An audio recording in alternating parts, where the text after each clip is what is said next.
In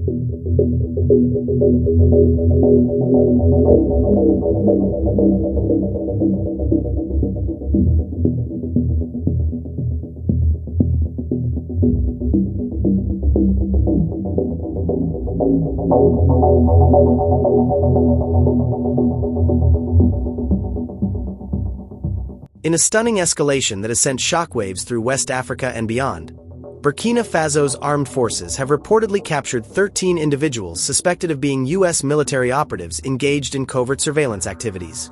Sources within the Burkinabe government claim the group was caught red-handed attempting to monitor key military installations, gather intelligence on troop movements, and map out vulnerabilities, all in preparation for what officials describe as a potential full-scale invasion aimed at ousting President Ibrahim Traore. The incident unfolded in the early hours of January 13th, near the remote northern border region close to the town of Dori, an area already fraught with tensions due to ongoing jihadist insurgencies and recent geopolitical realignments. According to preliminary reports from the Burkina Faso Ministry of Defense, a routine patrol by elite units of the Forces Armes Nationales stumbled upon a suspicious encampment hidden in the arid scrubland. What appeared at first glance to be a small group of humanitarian aid workers quickly unraveled into something far more sinister. Eyewitness accounts from local villagers, who spoke on condition of anonymity for fear of reprisals, described the suspects as heavily equipped with advanced technology not typical for aid operations. They had drones buzzing like angry bees at night, laptops glowing in their tents, and strange antennas pointing toward our army bases, one herder recounted. "We thought they were journalists or NGO people, but when the soldiers came, there was shouting in English, and then gunfire, short bursts like warnings." Upon detaining the group, Burkinabe forces allegedly discovered a trove of incriminating evidence. Encrypted satellite phones linked to U.S. networks, high-resolution maps overlaid with Burkina Faso's military positions, thermal imaging devices capable of detecting hidden troop deployments, and dossiers detailing President Traore's personal security protocols. Even more alarming, intelligence analysts claim to have found digital files outlining contingency plans for a rapid intervention force, including airstrike coordinates and extraction routes for a post-coup scenario. One leaked document, purportedly from a U.S. intelligence briefing, reportedly references Operation Sahel Shadow, a code name for disrupting Burkina Faso's alliances with Russia and other non-Western powers. President Ibrahim Traore, the young captain who seized power in a 2022 coup and has since positioned himself as a Pan-Africanist icon resisting neocolonial influences, addressed the nation in a fiery broadcast shortly after the arrests. "This is not just espionage, this is the prelude to war," Traore declared, his voice echoing with defiance. "The imperialists see our sovereignty as a threat. They want to remove me because I refuse to bow to their puppets in the region. But Burkina Faso will not be another Libya or Iraq." His words have ignited widespread protests in Ouagadougou, with crowds chanting anti-American slogans and burning effigies of U.S. flags outside the presidential palace. Delving deeper into the suspects' profiles, Burkinabe investigators allege that the 13 individuals, 10 men and 3 women, ranging in age from 28 to 45, hold active U.S. military affiliations, possibly from specialized units like the CIA's Special Activities Center or the Defense Intelligence Agency's Clandestine Operations Branch. Biometric scans reportedly matched several to databases of U.S. personnel with experience in African theaters, including stints in Mali and Niger, where American forces have been expelled in recent years amid growing anti-Western sentiment. One detainee, identified only as J. Harlan in initial leaks, is said to be a former Green Beret with expertise in unconventional warfare, while another, E. Vasquez, allegedly specialized in signals intelligence, intercepting communications from Burkina Faso's Russian-supplied Wagner Group mercenaries. The operation's sophistication points to a broader strategy, experts suggest. Burkina Faso has rapidly pivoted away from traditional Western allies since Traore's rise, expelling French troops in 2023 and deepening ties with Moscow, including arms deals and security pacts. This shift has alarmed Washington, which views the Sahel as a critical front in the global contest against Russian and Chinese influence. Leaked cables from U.S. embassies in the region, if authentic, reveal growing frustration with Traore's destabilizing rhetoric, including his calls for African nations to reject IMF loans and form independent military alliances. Insiders within Burkina Faso's intelligence community whisper of even darker motives. This wasn't just surveillance. one high-ranking officer told our correspondent under the cover of night. They were planting beacons for drone strikes, coordinating with local dissidents, perhaps even jihadists, to create chaos as a pretext for intervention. The goal: install a pro-Western leader who'll reopen the doors to U.S. bases and mining contracts. Such claims echo historical precedents, like the U.S.-backed interventions in Latin America and the Middle East, where espionage often preceded regime change. As the detainees are held in an undisclosed facility, reportedly under heavy guard to prevent any rescue attempts, international reactions are pouring in. The U.S. State Department has issued a terse denial, calling the allegations baseless propaganda designed to distract from Burkina Faso's internal failures. However, anonymous sources in Washington hint at internal panic, with emergency meetings at the Pentagon scrambling to assess potential blowback.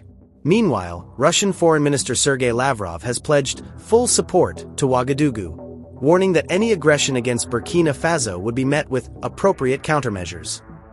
The ripple effects are already felt across the Sahel.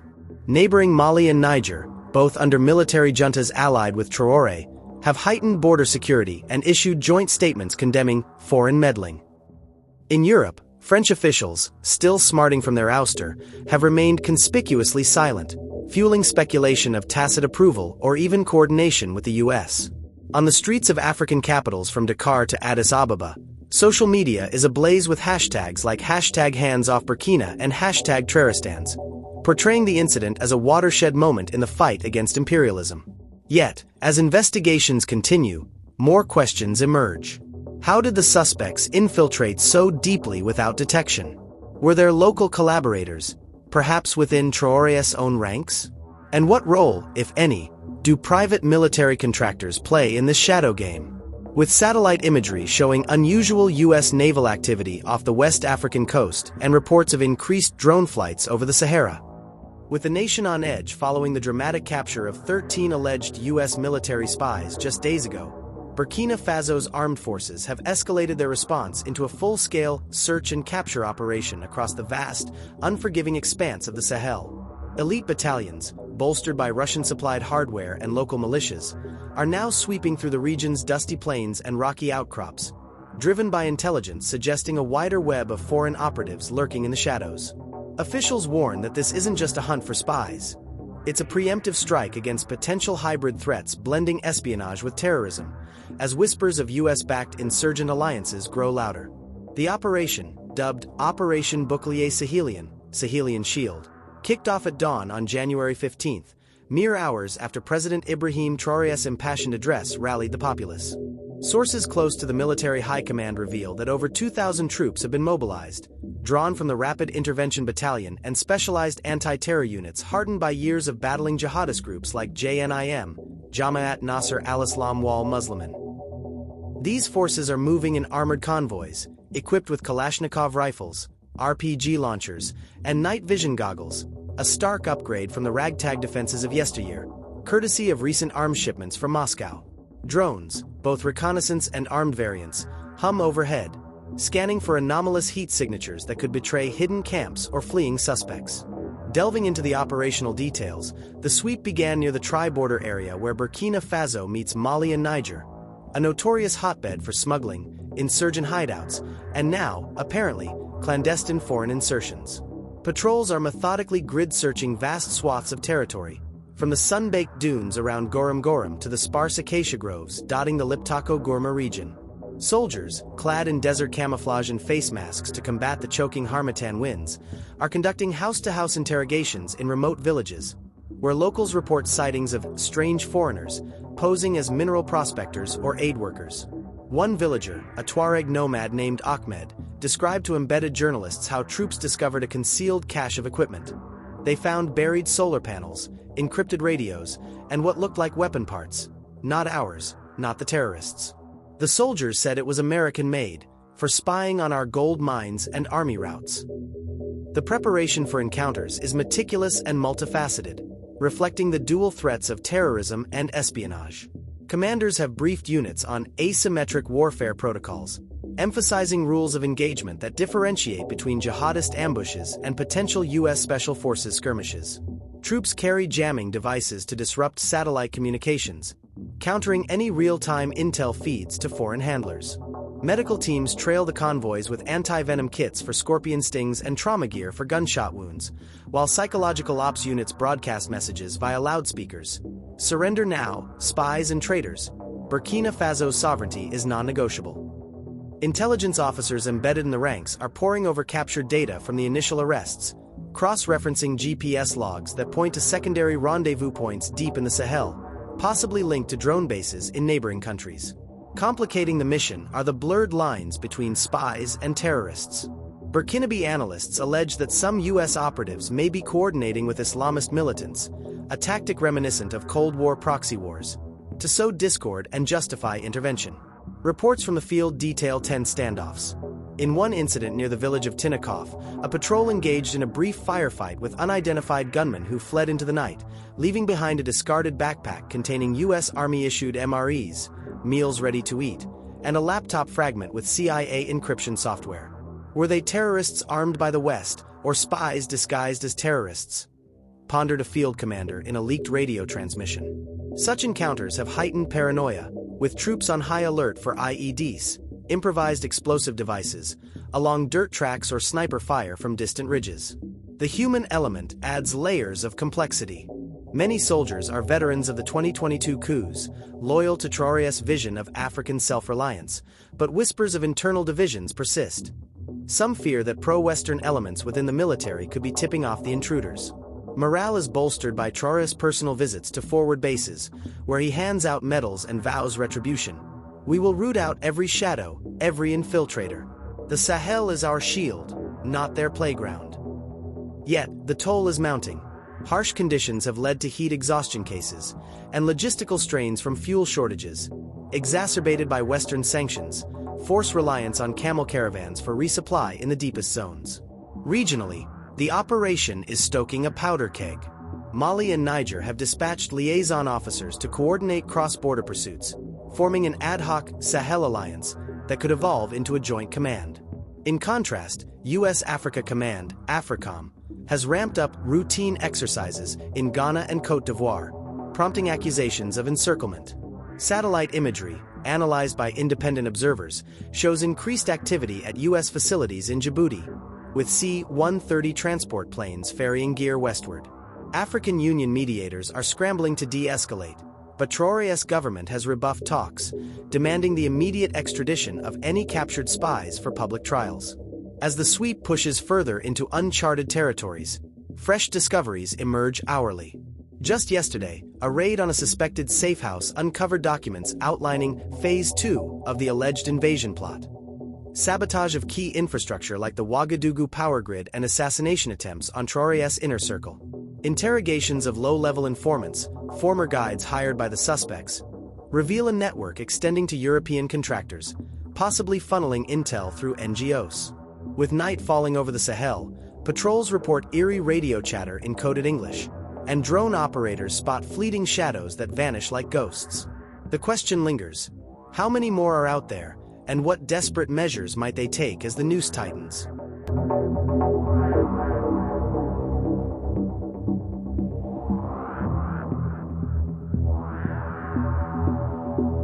As the dust from ongoing Sahel sweeps settles uneasily and the specter of foreign aggression hangs heavy over the nation, President Ibrahim Traore delivered a galvanizing address to Burkina Faso's military leadership today, urging an unprecedented level of swift and alert security consciousness. Speaking from the fortified halls of the presidential palace amid heightened defenses, including anti-aircraft batteries silhouetted against the dawn sky, Traore painted a vivid picture of an impending invasion, calling on every soldier to prepare for grueling defense missions that could define the country's future. "We are on the brink," he proclaimed, his words crackling over loudspeakers to bases nationwide. "The enemy probes our borders, tests our resolve. But we will not yield. We will strike first in defense, with the fire of our ancestors."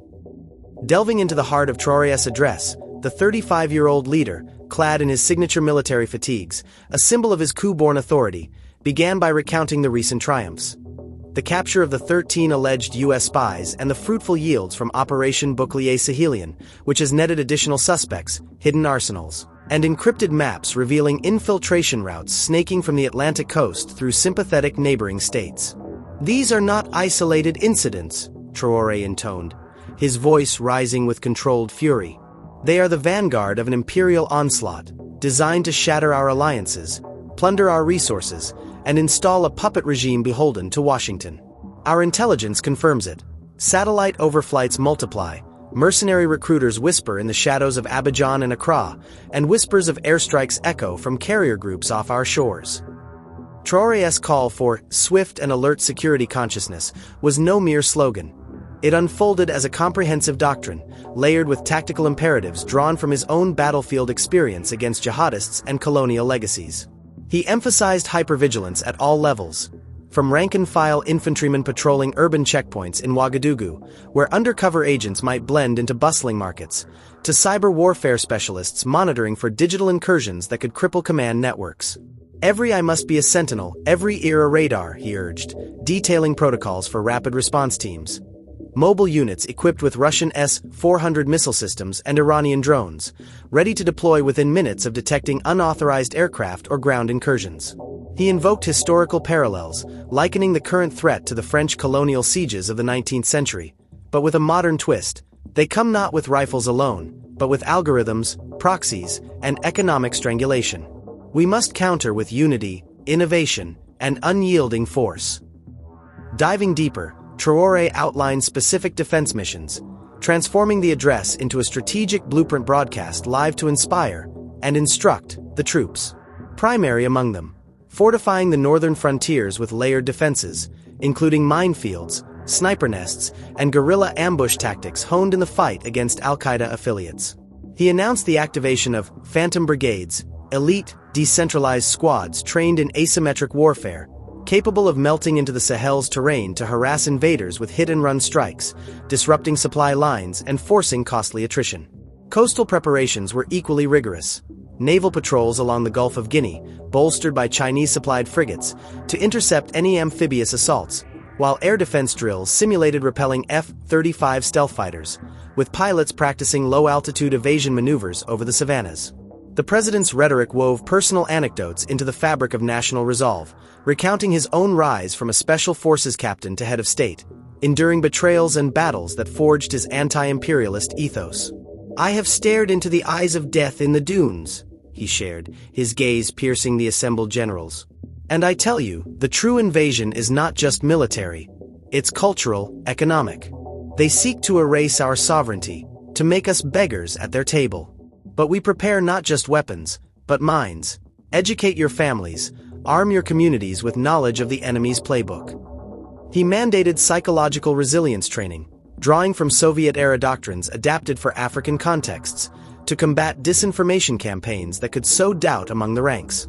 Emotional peaks punctuated the speech, with Traore invoking Pan-African heroes like Thomas Sankara, his ideological mentor, assassinated in 1987 amid suspected foreign intrigue, to rally spirits.